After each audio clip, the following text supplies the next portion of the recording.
Prisoners starting fires at the Tecumseh State Correctional Institution, then staff finding 2 inmates dead. As the investigation continues into this disturbance on March 2nd, families demand answers that are in fear of their loved ones' lives. Sean Fitzgerald's son, Chad, is housed in Unit 2, the unit at the center of the investigation.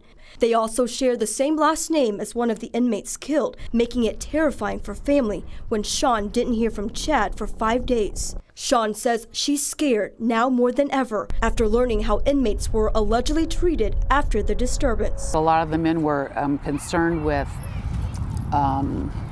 smoke inhalation. They were sprayed with a chemical agent. They were taken in cuffed and shackled with zip ties into the gym area and in there for over 24 hours, still cuffed and shackled. Sean also shared letters with us from other inmates to their families. One writes, "The staff began firing pepper balls at us, getting mace all over us, and we were cuffed and brought to the gym. We had to stay in a gym with our ankles and hands tied with no showers or bedding. After a day and a half of this, many were brought to segregation without reason." While they were in the gymnasium, they were allowed to eat. We allowed them to use the bathrooms.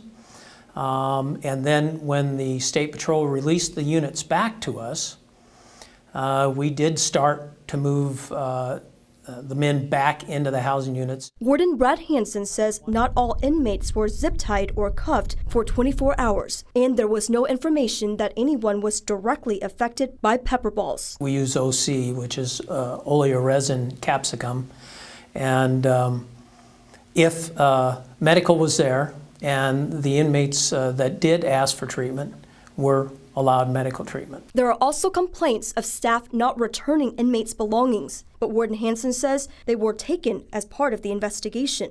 Chad also telling his mother inmates are now kept in their cells more than 23 hours a day. We're evaluating that daily. Right now they're getting 30 minutes out, 4 minutes at a time.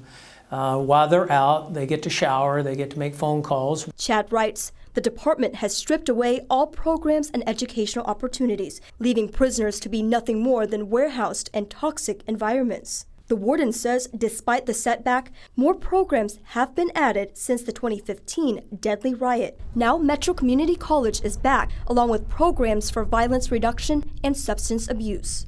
Hansen, who's been with the department for 40 years and spent the past year at Tecumseh, admits reforms will take time and says communication is key. Sean tells us she appreciates the warden's efforts, especially for his honesty and sincerity at a recent Family and Friends of Inmates meeting. And everyone agrees there needs to be a change in the culture. If people have something to look forward to be motivated by, and to be inspired to do something different. Chin Doan, KETV Newswatch 7.